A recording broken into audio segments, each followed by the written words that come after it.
धन्वंतरी कौन थे जिनकी होती है धनतेरस पर पूजा। धनतेरस पर भगवान धन्वंतरी की विशेष पूजा होती है। उन्हें आयुर्वेद का जन्मदाता और देवताओं का चिकित्सक माना जाता है। भगवान विष्णु के 24 अवतारों में 12वां अवतार धन्वंतरी का था। धन्वंतरी के जन्म के संबंध में हमें 3 कथाएं मिलती हैं। समुद्र मंथन से उत्पन्न धन्वंतरी प्रथम। कहते हैं कि भगवान धन्वंतरी की उत्पत्ति समुद्र मंथन से हुई थी। वे समुद्र में से अमृत कलश लेकर निकले थे, जिसके लिए देवों और असुरों में संग्राम हुआ था। समुद्र मंथन की कथा श्री भागवत पुराण, महाभारत, विष्णु पुराण, अग्नि पुराण आदि पुराणों में मिलती है। धन्व के पुत्र धन्वंतरी द्वितीय। कहते हैं कि काशी के राजवंश में धन्व नाम के एक राजा ने उपासना करके अज देव को प्रसन्न किया और उन्हें वरदान स्वरूप धन्वंतरी नामक पुत्र मिला।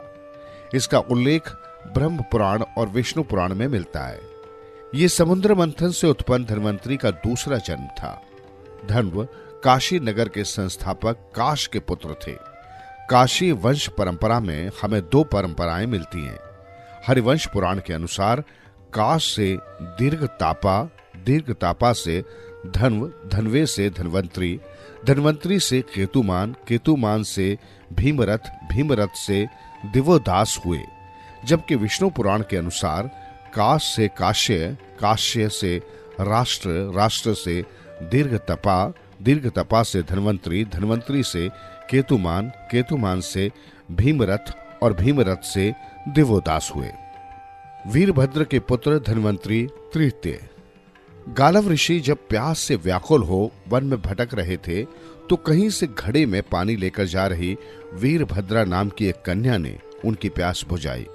इससे प्रसन्न होकर गालव ऋषि ने आशीर्वाद दिया कि तुम योग्य पुत्र की मां बनोगी।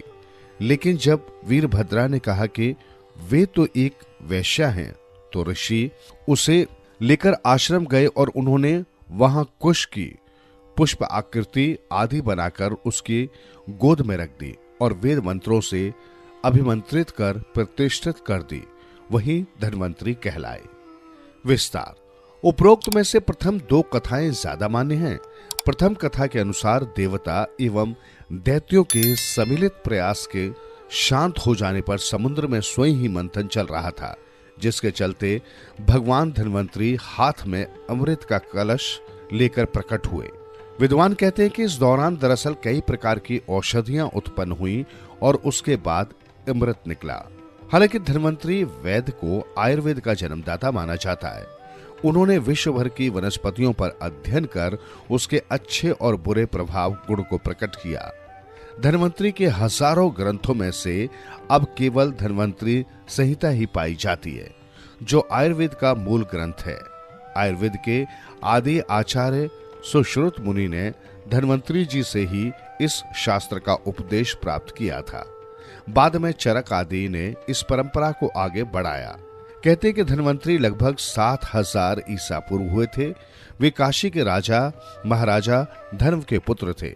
उन्होंने शल्य शास्त्र पर महत्वपूर्ण गवेषणाएं की थी। उनके प्रपौत्र दिवोदास ने उन्हें परिमार्जित कर सुश्रुत आदि शिष्यों को उपदेश दिए। दिवोदास के काल में ही दशराज्य का युद्ध हुआ। धन्वंतरी के जीवन का सबसे बड़ा वैज्ञानिक प्रयोग अमृत का है। उनके जीवन के साथ अमृत का स्वर्ण कलश जुड़ा है। अमृत निर्माण करने का प्रयोग धन्वंतरी ने स्वर्ण पात्र में ही बताया था।